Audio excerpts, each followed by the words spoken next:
Well, I just think based off of, our parents and what I've heard from them is if you grew up back in on Samoa, the only way to get off the island really was through sports or through the military.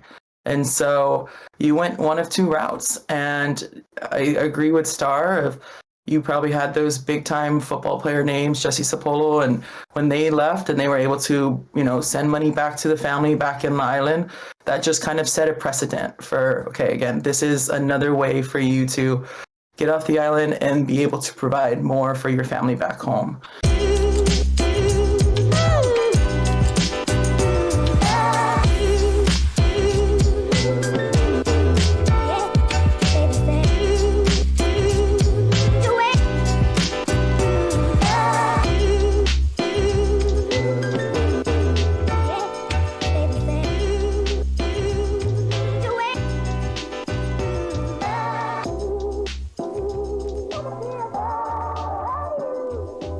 What's up, ladies and gentlemen? Welcome to The Deep, and this is the podcast where we talk about deep topics. My name is Starr Supa. I'm your host for today.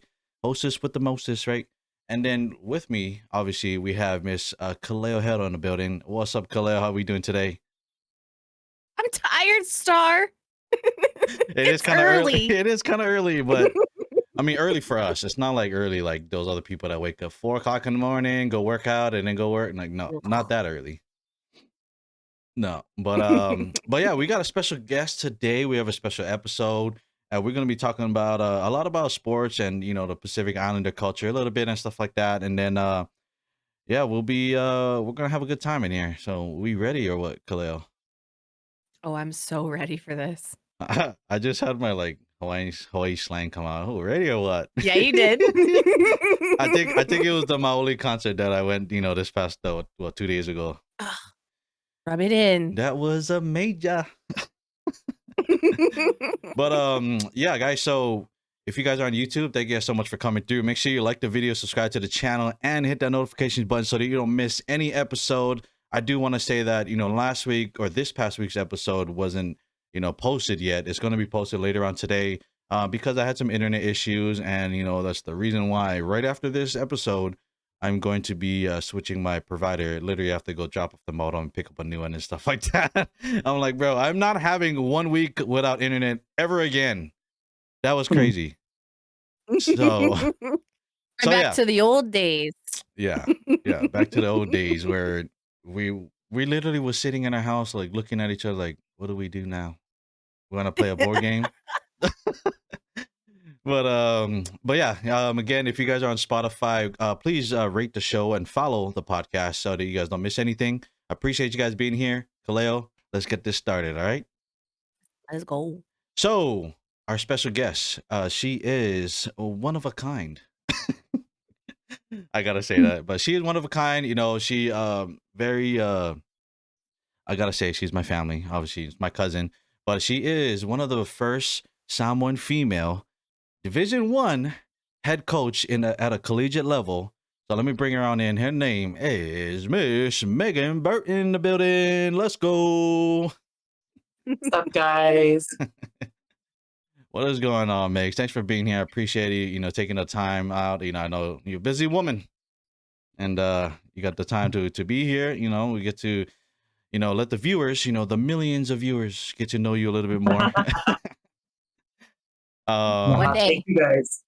Yeah, no worries. So, you got any questions or anything you want to say to the millions of viewers that we have? Yeah, sorry everyone had to get up early. That's my fault. So appreciate you guys, and just really grateful for this opportunity to talk about sports and Polynesian culture, and feeling really blessed this morning and super proud of my family over there. Starr, super proud of you and all of that you're building on this side of things, and just excited to share. Tell us a little bit about yourself. Yeah, and anything, where you're from, what ethnicity and stuff like that. So, go ahead. Okay, well, I actually was originally born up here in the Pacific Northwest, in Tacoma, Washington. My parents were military, so that brought them to the mainland. But I ended up growing up back in Hawaii with all my family, and yeah, it was it's what shaped me into the person I am today, is being, raised back on the island. And then from there, I had the amazing opportunity to pursue college athletics up here on the mainland.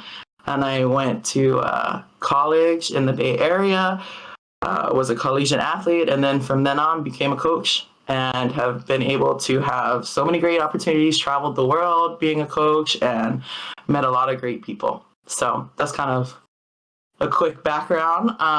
I am half Samoan and half Palangi, so, and proud of both parts of what make me up to be who I am and my heritage. So a little bit about me. There we go. I'm sure a lot of our viewers are Polynesian or Pacific Islander. They know what Palangi is, but what is Palangi? Oh. Yeah, great question. It is Caucasian, haole, white. Yeah, my dad is from the good old South here. He was born and raised in Tennessee, so I am half white. Same.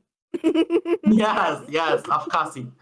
I think I have a like in my pinky a little German. So. Yeah, little bit.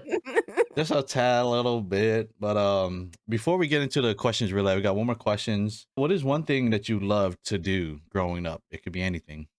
Gosh, love going to the beach with my family. Oh man, not the Sunday beaches. Yes. Sunday beaches are so amazing, though. Right. So, okay, but here, would you rather be able to be invisible or read minds? Oh, read minds. Oh, really? Okay. Yes, I'm so interested in like what is going on in people's heads, especially my players sometimes. I'm like, I wish I could just read your mind right now. So we're gonna head on to the next segment. This is the questions roulette. All of you guys, I don't know if all of you guys like it, but it is a way for us to get to know the guests a little bit more on a deeper level. You know what I mean? So some of the unorthodox questions that people don't usually ask. So you ready, Kaleo? You ready to take over? You want me to do all of them? Yes. Okay. All right. You ready? If you'd only eat one food for the rest of your life, what would it be? Oh, that's so good. Oh my gosh, pressure.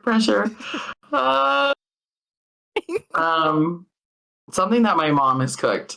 I don't know. I'm just anything that my mom cooks, I would eat it for the rest of my life. She's just mom's cooking, right? What, the 5-layer dip?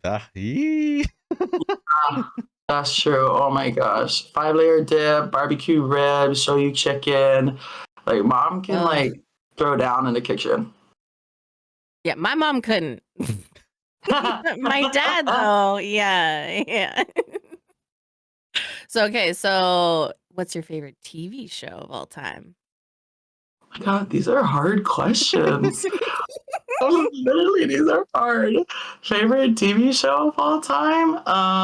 Gosh, I don't know. I'm big on reality TV, so I'm gonna go with American Idol right now. That's like my jam. Iam Tongi out there to support him and really just love listening to music. So I'm gonna go with American Idol right now. I can appreciate that. So if you could switch careers, what would it be? Oh, that's tough. I just love that's so hard.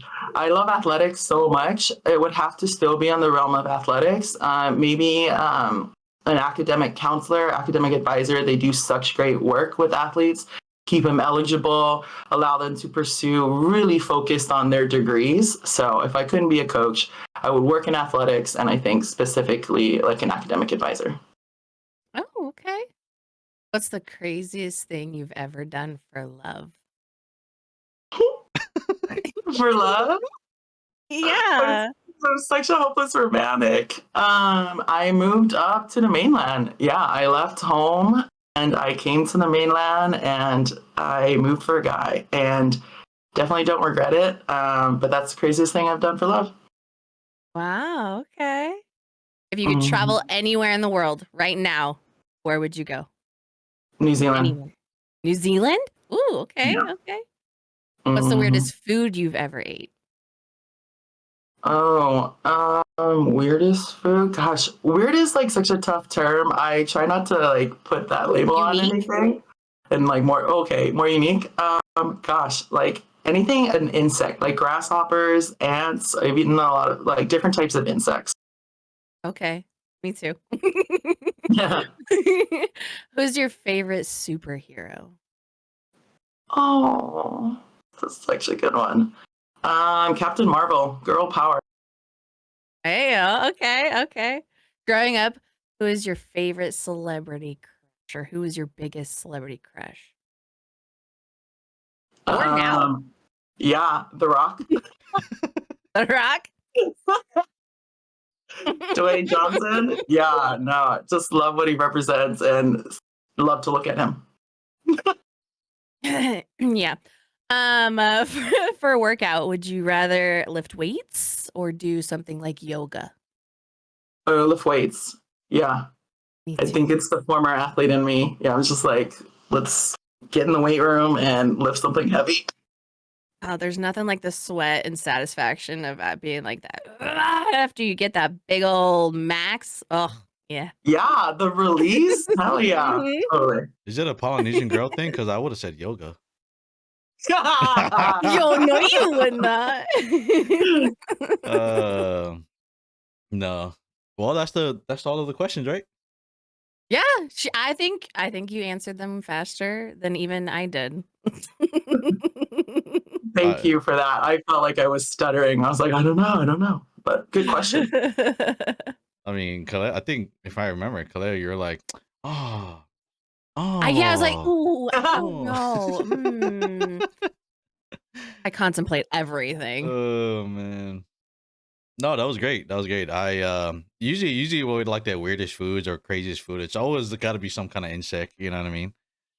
Yep. Mm. Always we got some insect, and then like I totally remember the time where you moved up out of Hawaii. I was like, why is she moving to the mainland? I know. I know. Yep. It was a big decision, but you gotta, when you're in love, you go all in. So, You go all in, Yeah. but it also depends on like you don't want to go all in too fast. You know what I mean? now in hindsight, I know that. But at the time, did it. Hey, well, that's the thing, right? With life lessons, I guess you live and you learn, right? And it only makes you better from there, right? Exactly. Amen. Hmm. We at church? Oh, You and you never want a moment. You never want a moment of what if. yeah, No, you totally don't want to look back on life and regret. And I think that in itself has brought me a lot of peace in life of just, this is what I want to do right now. And I feel like it's best, then let's do it. there you go. Exactly. Let's go to the celebrity crush. I know, obviously, Megan, yours was The Rock. Kaleo, who was your celebrity crush growing up? Oh, totally The Rock. Right. Like that's why I was like, She's like, I understand. I 100. I had one growing up, obviously from little kids, and then like as I got probably like high school, it kind of, I guess my celebrity crush changed from, I guess, with the whoever was hot at the moment, or the hot thing at the moment, but it was Jennifer Lopez at first. Oh, she's Oh, fire though. Heck yeah, Like even now. even today, yeah. So it was J Lo, and then like I added to that list. And then when I got a little older, it was Alicia Keys. So those are my two celebrity crushes. Oh, yeah. Alicia too, man. Are we ready to move on to a more deeper conversation about more into your career, really, Megs? Yeah, guys, we're gonna move into the next segment. We're gonna dive deeper into Megan's career, get her thoughts, her perspectives, and where she's at in life. And before I ask the first question, I do gotta say, Megs, I don't know if I ever told you this, but I'm very proud of you. Especially being my cousin, I'm proud of where you're at. I'm proud of things that you're doing and being an inspiration. And even if you do or don't know this, being an inspiration to, our younger generations, our family especially. So, yeah, proud of you, cuz. I love you, Star. I'm proud of you too. Alrighty, let's get out of the touchy feely. Let me ask this question. I know. I'm like, oh gosh, why do we have to go there? I'm gonna cry. I just had to put that out there. But yeah, speaking, I know we mentioned that you are one of the first female Samoan female Division I head coach, at a collegiate level. So, the first question, like, how does it feel to be in that position, and what was it like when you first, got the job, when you first found out? Yeah, I feel very humbled to even have attained the position I have in my career field. To be a head coach is it's a great accomplishment. That is something that from my support system, I've been able to reach in my career. I think specifically to be one of the first Samoan female head coaches, I just have so much pride. That's the word that comes to mind. Pride and the culture that I'm able to represent, and pride in being able to share it with a larger community in the volleyball world. I'm just very humbled and grateful for the opportunity, and have so much pride in being able to share my culture. You said volleyball, and was that your main sport growing up, or did you like any other sports, playing while you were a kid growing up to this point now? Yeah, no, it was actually not my main sport. I was definitely a basketball player growing up, as Star probably could remember. But my parents were big athletes. They were actually my coaches. And so they were all about the multi-sport athlete. And so I played basketball, I played volleyball, I threw in track and field, I paddled for canoe clubs. I think at one point I gymnastics. When I was like 5. But yeah, just being a multi-sport athlete, and really was a basketball player. I mean, that was my main focus until middle of high school. Nice. I know. I do remember. I do remember the sports and going to your games and freaking watching you play basketball. I mean, the volleyball was always there. I don't know why we us Samoans are such volleyball lovers, but the volleyball was always there.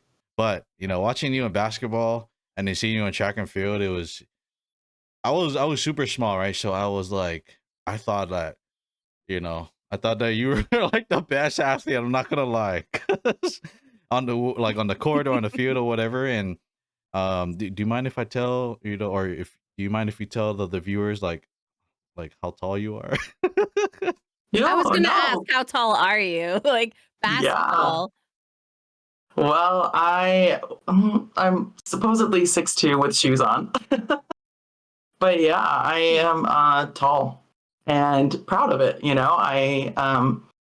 I try to promote to, especially to my young women on my team. It's like, your height is a gift, or whatever size you are. It's like, own it, own who you are, and have a lot of pride in it. And being the height that I am has created a lot of opportunities for me. So yeah, I'm 6'2", and I am proud of it. That is amazing. You looked well. You still look taller than 6'2". Like I thought you were like 6'5". Like that's how. But that's probably because the average female is what, like the average height for female is 5'5" or 5'6". So Yep. My height. so comparing you to them makes you look like you're just 6'5". You know what I mean? Oh yeah. Hello, can you imagine? Here I am, 6'2". I've been 6'2" since I was like 11, no joke. And playing against, small little Filipino Asian girls, because I went to Sacred Hearts Academy, and just like massive height difference. So yeah, what Starr is like saying about how from the outside I probably look like a giant, I totally did.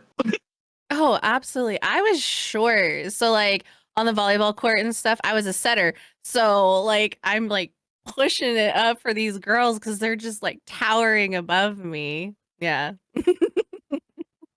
No, I loved right. it though. I'm like, hey, can you hand me that? I have friends of all heights and all, and it's fine. I love it. Okay, so what are the common sports that Pacific Islanders play, and why do you think that they play those specific sports? Yeah, I think over on the side of the world with New Zealand and Australia, they probably play more netball, they play rugby. I think on this side of the world, United States, we play football, basketball, volleyball, and to me, we are great athletes. We are quick, fast, agile, strong. We were built to be warriors. And so it's not a surprise to me that we are also really good athletes, that it's translated, that warrior lifestyle has translated to on the field or on the court. So I would say Okay. that like majority of like if we're gonna pinpoint specific cultures in the Pacific Mm, Islands, with Samoans, they like at a super young age. Like I noticed a trend for years now, like generations, right? That it's like football is like the sport. You know what I mean? mhm. Why do you think that? Yeah. Is because like we're naturally bigger and we're naturally like was it a thing where like Jesse Sapolu and like these other big names in the NFL that like they paved the way, and so now all they want to do is be like that person, from generations before to, you know what I mean?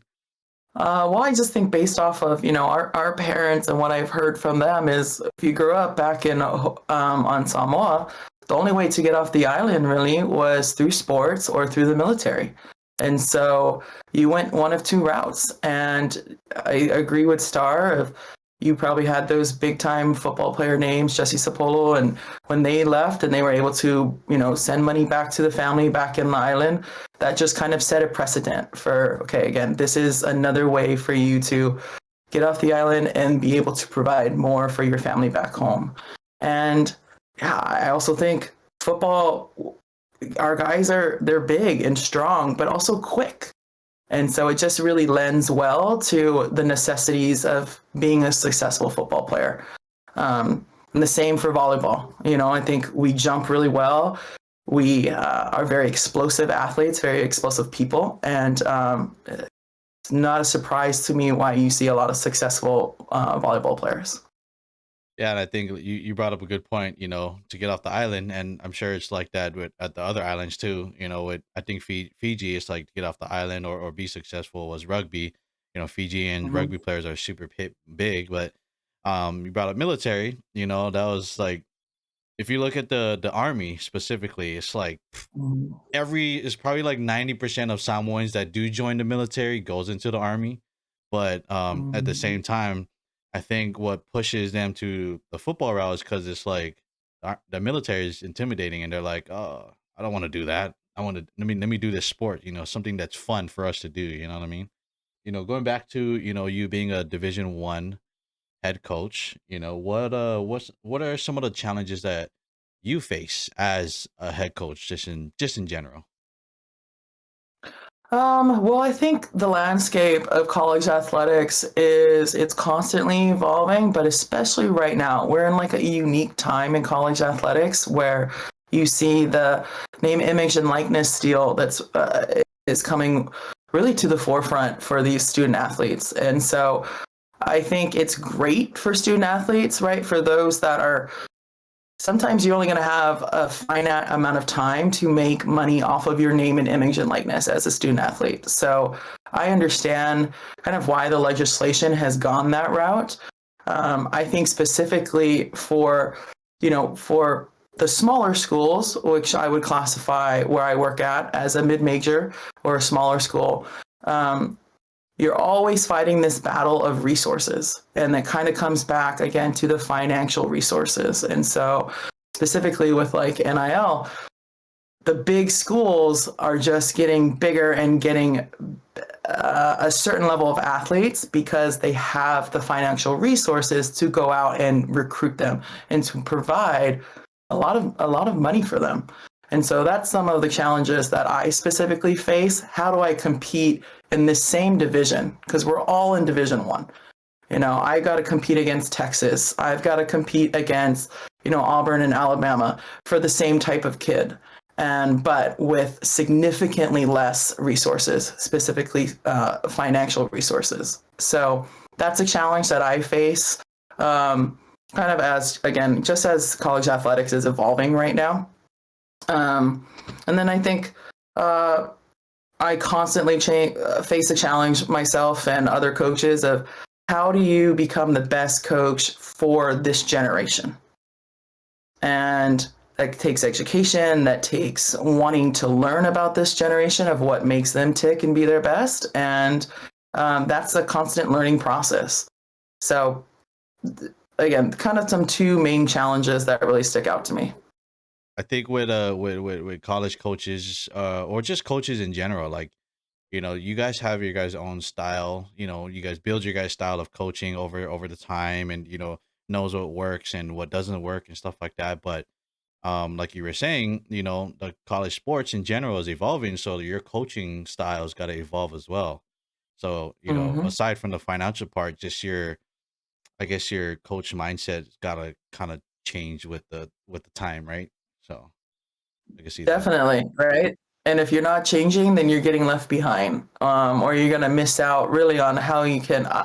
I believe us as coaches, a big purpose is how do you connect with the people that you're trying to teach and help evolve at a really pivotal time in their life, right? They're between 17 and 24. And so a main goal of mine, and I think a main goal of a lot of coaches, is like, how do you help develop these young people through sport? But if you're not able to understand them and meet them where they're at, then you're not going to do the best at, being a great mentor or being a great coach to them. So how I was coached back in the day is not necessarily the best method for how I should coach these current athletes. And so it's constantly evolving. It's constantly learning about how can I relate and how can I best teach to the generation of athletes that I'm teaching at that time. Great answer. Now, I still think that there should be a lot more old school values in today, like instilled through sport. Like if you ask my players, I'm pretty old school. Yeah. Absolutely.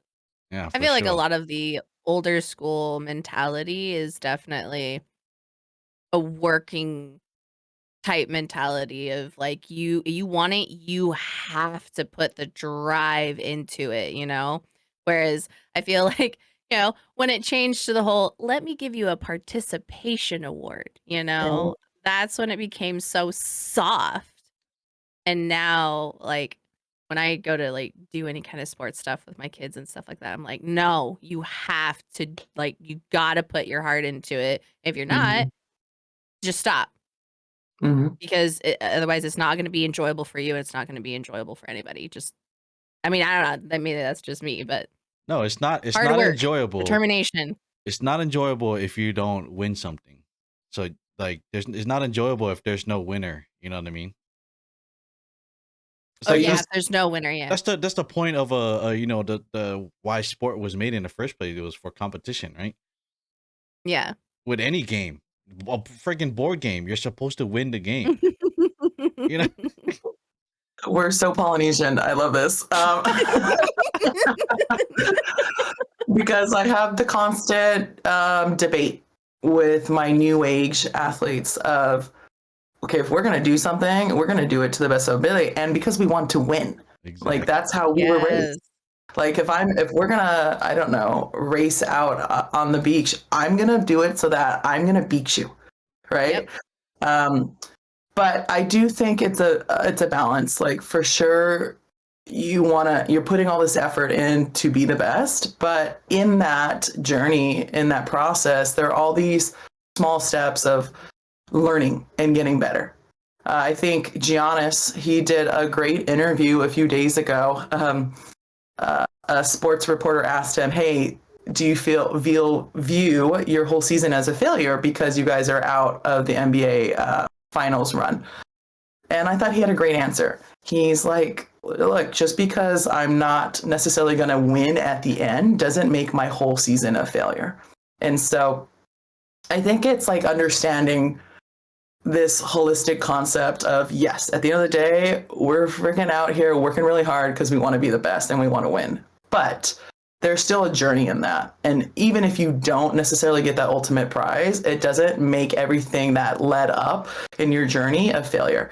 There are small successes, and it's really important to focus on that. And I talk to my athletes about that, because at the end of the day, only one team wins. There's over 300 schools in Division I volleyball. But at the end of the day, only one team wins. And that doesn't mean there's 300 unsuccessful seasons. Yeah. Now, we're still going to freaking try to be that number one school that wins. But I don't know. I think it's a blend. I think it's a balance. Yeah, for sure. And, you know, to go back to Kaleo's point, you know, to take out that competitive spirit in the game, it takes away from all that learning that they could do from either losing or winning. Because on the winning side too, you know, it kind of, well, on both sides really, like it teaches, you know, these athletes or anybody that plays a sport or a game, right? It teaches them, you know, the humility, teaches them, you know, a lot of different skills, leadership skills, teamwork skills that you can apply to in everyday life if sports doesn't work out. You know what I mean? So Perseverance. yeah, Yeah. exactly. It translates into so many things. Yes. And that's why sometimes I personally don't understand why parents are like, oh, no, no, no, no. I don't want my children to compete at all. Or I don't want, you know, like, even if it's like competing against each other. I don't know about you two, but like it was, oh, you gonna let your brother out, do you? I'm like, oh, heck no, I'm not. He's my little brother. Mhm. He ain't beating me today. He never will ever beat me. Mm-mm. You know, that's where he learned how to tackle. Yeah. Hey, that's Megs, you know, all my siblings, they will talk the talk, but they know that I'm going to beat them in everything. Ooh, I feel like it's a little unfair because they're not here to speak on their behalf. But Come on, Megs, you gotta admit, Megs, that they have all the abilities to be the best athlete, like as far as like height and size. Like, you know, I'm the smallest one out of all of them. But for me, I didn't have the size, but I have probably the best athletic just ability. You know what I mean? As far as like the athleticism, you know, come on, man, come on. Really, you're putting me on the spot here. I'm giving them think something though. All of you posses are extremely gifted athletically, and you had an amazing journey, and so did a lot of your siblings. Yeah, So that's where I'm going to leave it. What's up, all you podcast lovers? I just want to take a break and tell you guys a little bit about Roots Global Entertainment. These guys are all about the streaming, gaming, and creating some awesome content that'll keep you entertained for hours on end. With roots in Hawaii, they've got a unique perspective on the world of entertainment that's sure to keep you engaged. And if you're looking for more ways to keep up with their latest releases, their latest posts, or whatever it may be, check out their website at rootsglobalentertainment.com. Whether you're into gaming, streaming, or just love content, great content, Roots Global Entertainment has got you covered. And let's get back to the podcast. So what would you say, like, some of the challenges that Pacific Islanders maybe specifically face in sports in like the college world? Yeah. What are some of the challenges? Yeah, like what are their like biggest challenges as far as like being a Pacific Islander in college sports? Oh, I think leaving a place of comfort is really hard for Polynesians, right? Being around a community that they're similar to or they're familiar with, whether it be in Hawaii or whether it be in California or even up here in the Pacific Northwest, because there are big Polynesian communities. Yeah. I think if they leave kind of that environment that understands them, that's very challenging in college athletics, and to go to a culture that is really different and doesn't necessarily have the background knowledge of our Polynesian culture.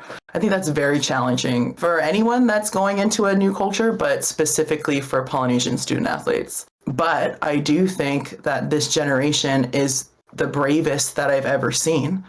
You know, you have people that are not just necessarily going from Hawaii to the West Coast. They are going to the East Coast. They are going to the South. They are going abroad afterwards. Like, there is so much more desire for this young generation of student athletes, Polynesian student athletes, to branch out. I just think it's really brave of them and very courageous because it's hard. It's hard when you leave a place of comfort, especially culture-wise, and go someplace where you're going to be the minority and people are not going to understand you at all. Yeah. Yeah, I understand that too well. Mm-hmm. Mm-hmm. So I think that's a big challenge. And then, I think food, like food in general, Yes. we're people that we're strong and meant to be big. And I think the food can present like a particular challenge in athletics if you're not responsible. Yeah, because we tend to eat a lot of salty foods, and it's typically not gonna help you on an athletic field or court, whatever. No, but not every Polynesian athlete has that, nutritional background. I know I didn't. Hmm. Yeah. I grew up in Hawaii and I ate what my grandparents would cook at Konai on Sunday, and like that's what we ate. And then you can kind of get away with it when you're a junior athlete because I don't know, you're 15 and nutrition's not going to be your downfall at that age. But when you're 19 to 24 and you're trying to be the best of the best, nutrition is so important. You are truly fueling your body. And we don't necessarily come from that type of background. And so it can be a challenge. Learning just how to rethink food for us as a people. Because Yeah. we love food. Yeah, exactly. You don't see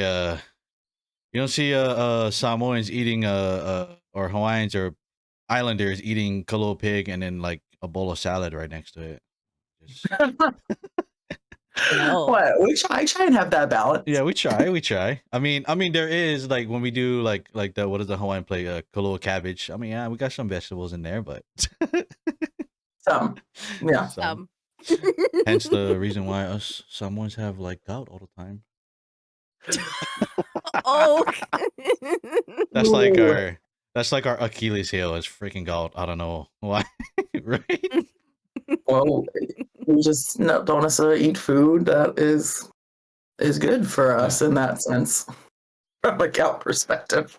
Put it this way: we like to eat the pork and the pig, but we like to eat the fat of the pig more. Because it tastes so good. Exactly. So good.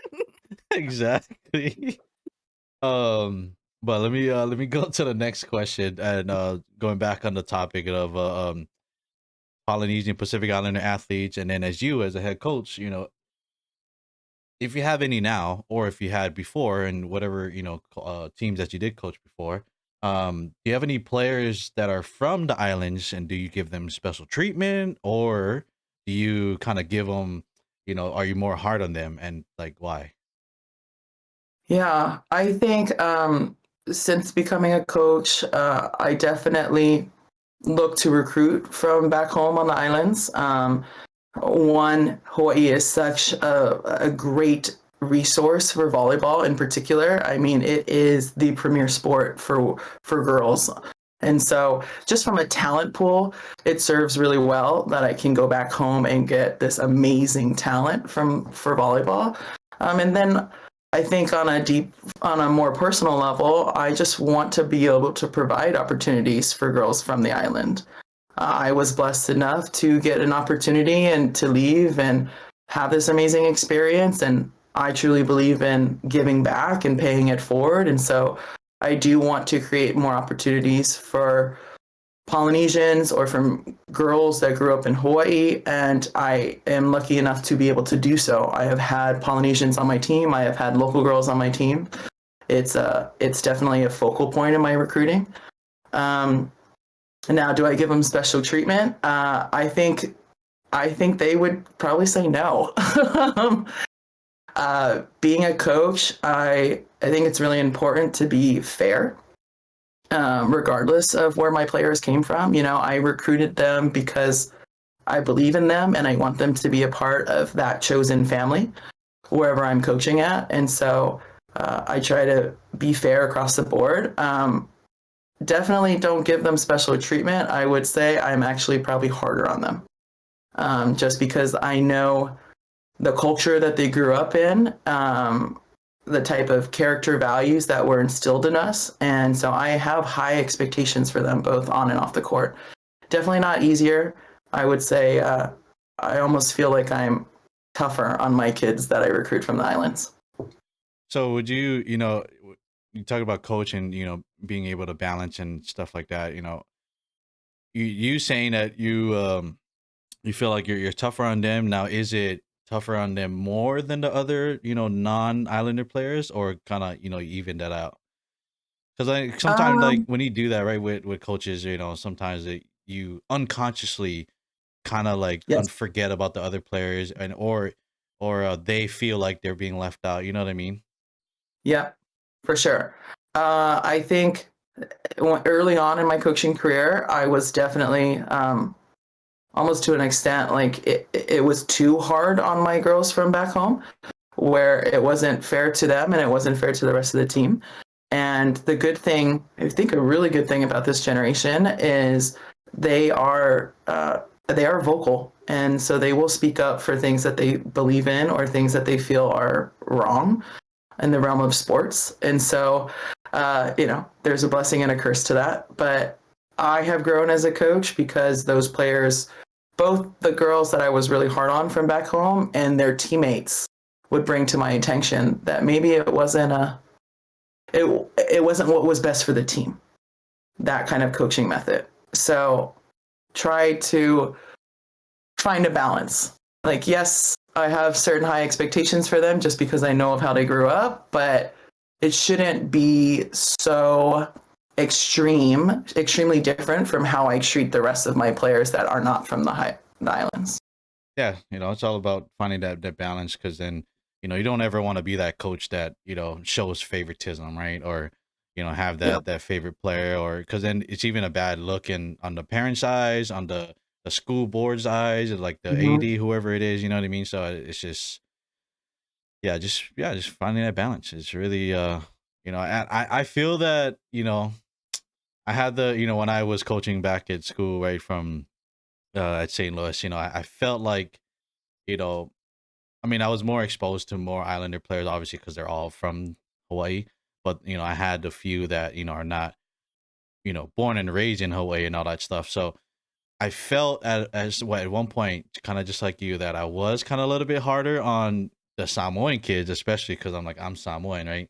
Compared Yeah. to the Hawaiian or whatever other race there was. And I think I picked it up I picked it up myself, that like, dang, I feel like I'm not giving these other kids more enough attention. And I think the moment that I was only coaching what, sixth graders to ninth graders, and I feel like those are like a crucial age because they're such a sponge trying to Mm-hmm. learn more, right? And Mm-hmm. so the moment that I switched my coaching tactics, and realizing that I had to like kind of even out the coaching and give everybody the attention because this is such a crucial age, that's when I started to see the huge improvements that these kids were having on the field and off the field too, because like, I'm sure you can agree with me, like a lot of the things that we do teach in coaching with the particular sport, we tie it into real life situations or real life experiences and stuff like that. So when I was able to figure out that balance, I was noticing the change in all the players instead of just my Islander, right? Oh, I Yeah. wish all coaches would realize that. Yeah. Because I didn't have that experience growing up as far as like people being harder on me while playing sports. Because I I was the, you know, non-little skinny white girl Mm-hmm. on the team. I Mm-hmm. was the much thicker, stockier, larger, Hawaiian girl that always kind of got overlooked for things, but yet I threw harder, I ran faster, all these things, but because I wasn't what they were used to, it was different for me.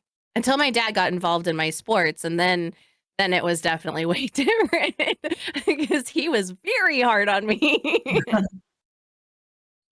But he's a Yeah. big Hawaiian man, you know? So Do you think, like, Kaleo, that speak just because you were the minority? You I know, like, was. not the Yeah, norm? that's what it felt like. Absolutely. Mhm. Absolutely. Because like, literally, like, if I even, like, look back at all of my stuff, like, I was, like, the one super dark girl on the team. Mhm. 'Cause, I mean, obviously, I'm not super dark now 'cause I don't see the sun in Oregon. But, I can like, relate. I was the, you know, the built, stacked dark girl on the team, and the town I lived in, we didn't really have a very large, array of ethnicities and races and stuff like that. So I was definitely a minority, and I felt like they kind of like overlooked me for a lot of Mm. those reasons. And they felt as though they had to have the, smaller, petite looking things. But then again, all of our coaches were all males and they were just kind of gross. Oh gosh, that brings up such a good point about representation, not only as an athlete, but as a coach. Yeah. Represent, especially for young girls. It makes a huge difference when you have a male coach with female sports. Like it makes a huge difference. I And totally agree. I don't think a lot of people really talk about that because Mm-mm. the coaching world is definitely so dominated by men. Yes. Yes, it is. I And it, actually thought about that the other day. My own personal journey, I have had way more male coaches, male mentors in sport than females. And uh, it starts at such a young age from Yeah. when you first get on the volleyball court or on the basketball court, and your PAL league coach is a guy, is probably your uncle or your older cousin. And again, there's nothing wrong with that, but No. it just, like you brought up, it's different for a young girl to be coached by another female versus a male. Yeah. Absolutely. One reason why I was so excited for you to come on here because I was like, oh yay, a female coach. Yeah, and I take it with a lot of pride, but also a lot of responsibility. And it's you're fighting a social stigma, though. I will Yeah. say, I think the the challenges that I face as a female coach, specifically a female head coach, are challenges that I wonder if my male counterparts would face. And I haven't. I don't think so. And then you add on that extra layer of being a BIPOC female, some more challenges. So, but uh, but with that said, right, like someone's got to do it. Someone's kind of got to almost to be some of the firsts, and hopefully, in doing that, you can normalize it and you can make young BIPOC women feel more comfortable in pursuing this field because it is amazing. And I don't know. I think I hope that I can do that for young people. I know for me specifically, I remember having those female mentors, coaches, and be like, man, that's awesome. I want to do that, and it was really inspiring. And we all have an opportunity to do that. I think we have an opportunity to inspire. So Absolutely. and I went down that rabbit hole. no, no, no. Speaking on female coaches or just coaches in general, like I know your mom coached for a little bit, and I thought I wasn't coached by her, but even just the small moments, when we play volleyball at the beach, right, and seeing your mom uh coach up, our young little nieces, right, and little cousins, I was like I see the inspiration from the outside looking in because it's like a woman on a woman, basically, or a woman on a young girl that that young girl can not only look up to her auntie, but as a female, being able to coach in this sport that they do enjoy. So I totally get that the whole side as far as like relatability in the sport. So yeah. Yeah, and it just creates like a comfort level Hmm. of like, hey, I've seen Oh yeah. someone do it.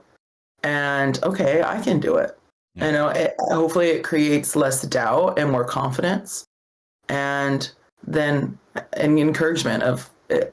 Our job is to encourage, you know, and to inspire, but just seeing another female coach or female in athletics, it kind of gives you permission in a sense of, yeah, I can do this. Oh, I have a passion for this. I'm not the only one. I can buy into this, and I can work hard at it, and I can do it. But having the visibility, it creates permission, it creates comfort level, it creates confidence. So we're gonna move on to the final couple of questions before we end the show. So I do want to shout out to everybody, the viewers. Like I said earlier, the millions of viewers. Thank you so much for listening into the podcast. As we start ending, this episode, I'd like to give a big shout out again to not only my cousin but Megan Burton in the building. Who is doing great things at Portland. Who's your guys' team? Pilots. Portland Pilots. Right here, Portland Pilots. Let's go. Doing great things up there, being an inspiration, not only as a Division I head coach, but a female Pacific Islander head coach, doing, like I said, being a big inspiration to her members and to the people back at our hometown. So thank you again, Mix, for being here. And yeah, let me go back to the final questions. I know you brought up the NIL a little bit, in your answer before. And this, talking about the NIL, we could probably have a whole another podcast, but we'll just touch a little bit on it, just to get your thoughts on it, because it is kind of a big thing. And I noticed that a lot of sports podcasts, they do talk about it a lot and, give their perspective. So I just want to get your thoughts. And, I think based on your answer from the other question, you were saying how it was a kind of a negative impact for you as a coach, trying to, make the best of your guys' program over there. But yeah, if you guys don't know, if you guys are watching, you guys don't know what NIL is. So NIL is like really stands for just name, image, and likeness. And it's kind of a, I guess, I don't know, the easiest way to put it is like a promotion thing for social media platforms or whatever for that specific athlete, kind of like endorsing them or sponsoring them, to, I don't know, bigger their company or whatever in their name. Not necessarily just the school.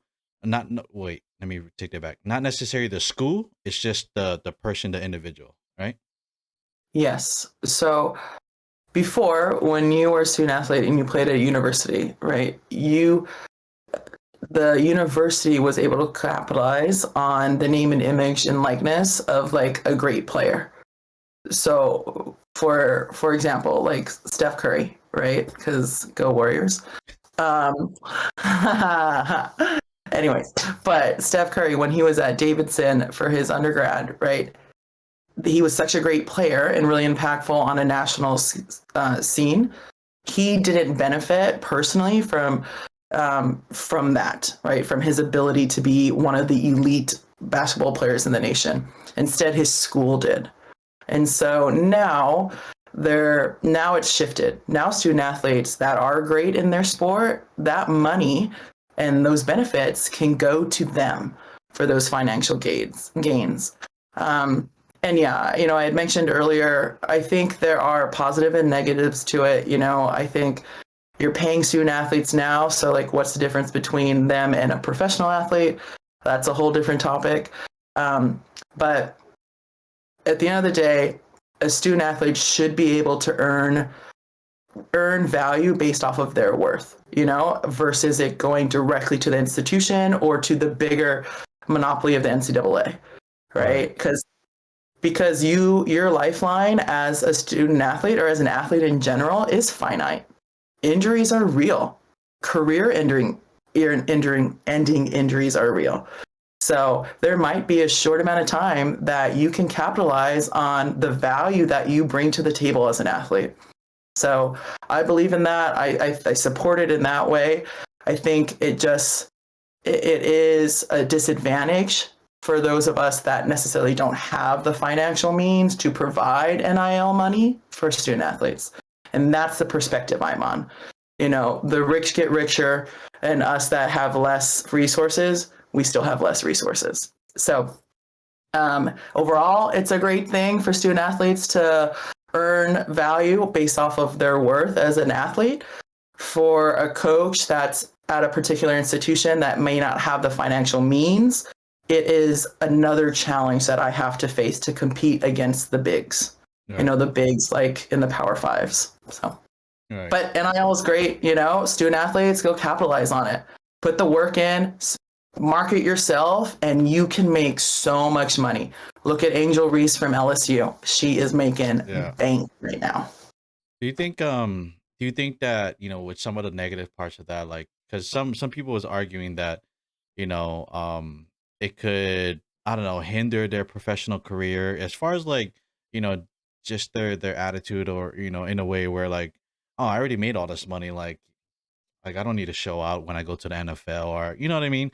Or the other thing that people would argue is that, while this, because most schools, right, with the NIL, or this whole thing going on, right, most schools would well, most situations, I don't want to say school, but most situation is usually that one or maybe two athletes from that whole team is in that, NIL thing.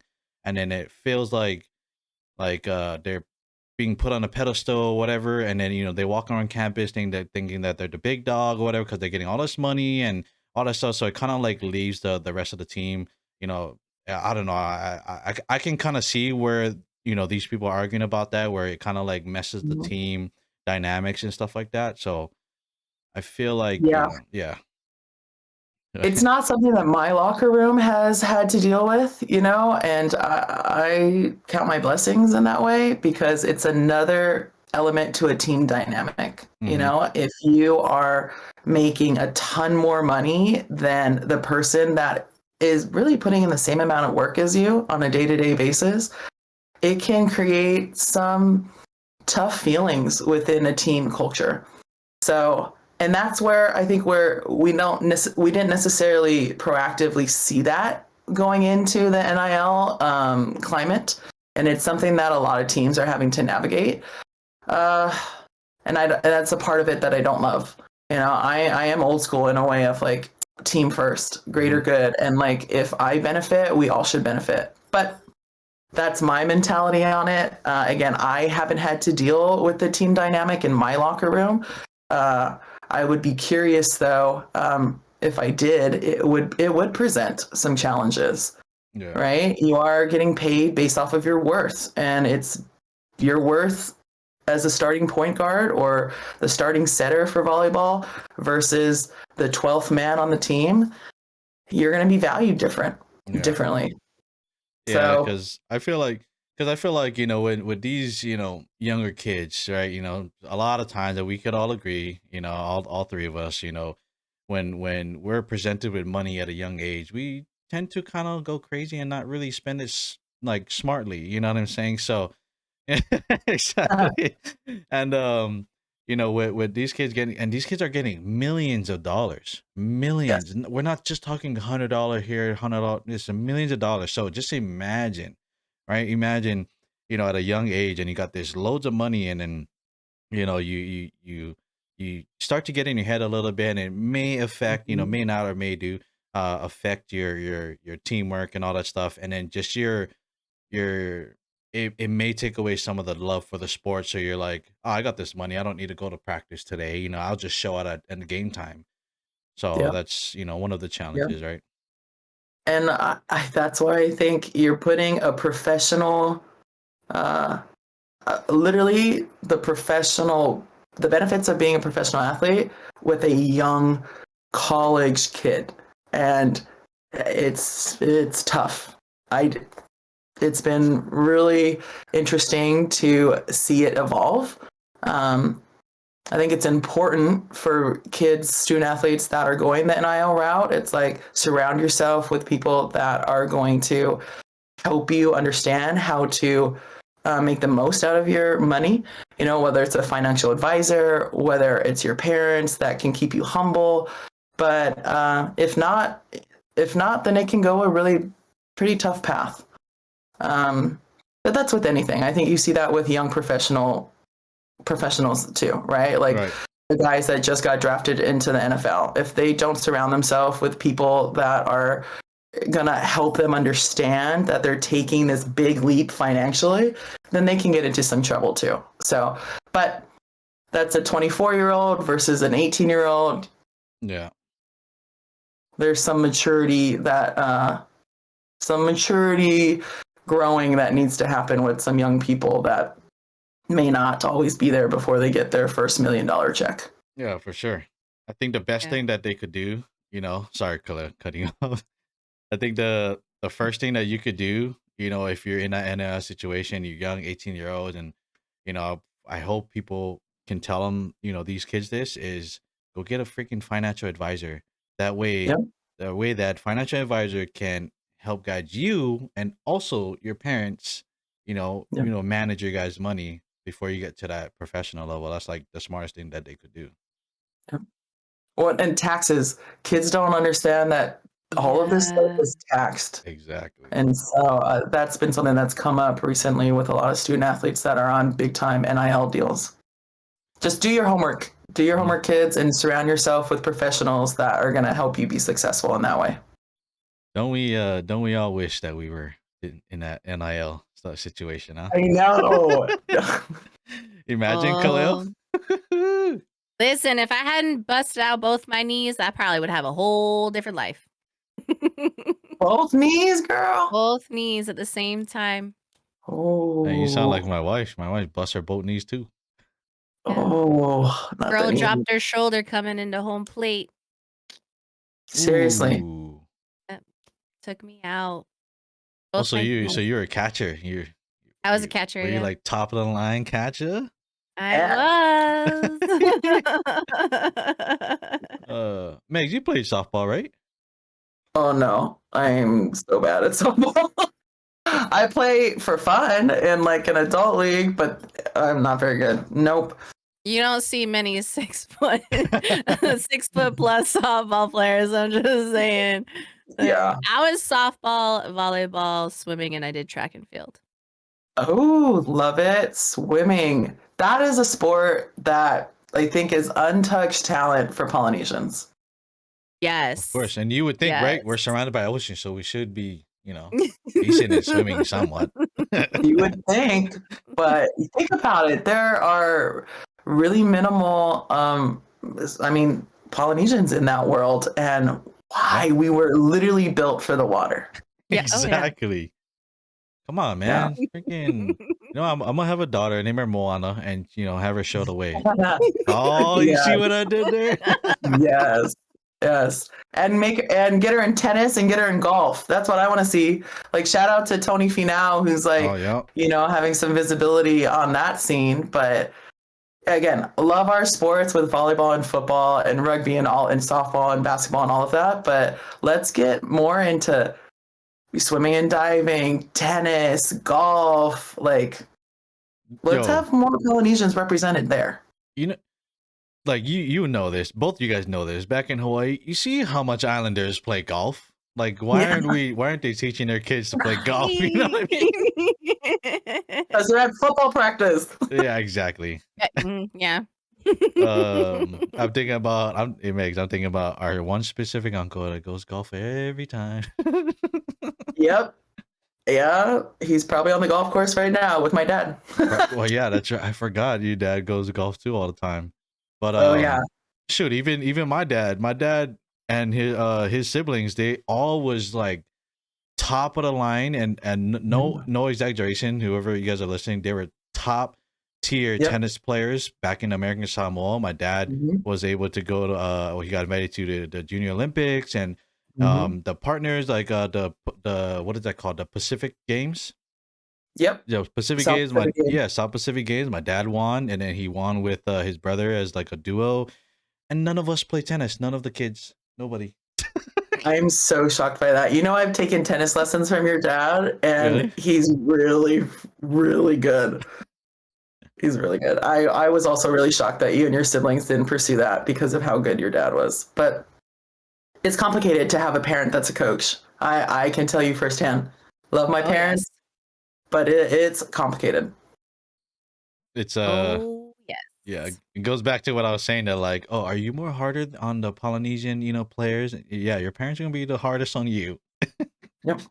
And if you can't turn it off, I think that's really hard, right? If like you can't then be their mom and their dad after being their coach, that's where it's tough.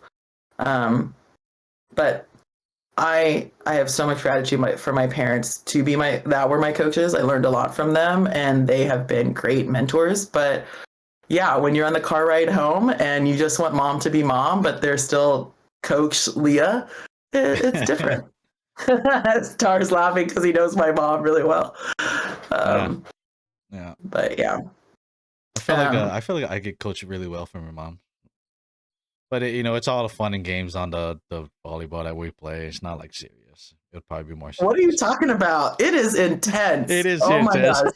I'm like, wait, that's not how my family was. We played sports against each other, and it was vicious. Who was gonna draw the first blood? Yes, exactly. Star's being nice. Like that's the same when we're out on the volleyball court. Now we're laughing and having a good time, but no, we all want to win. Yo, no, Meg, I think your mom took it the most serious out of everybody because every time like the ball would go in the net and all we see is your mom's head just. Oh, she's so pissed.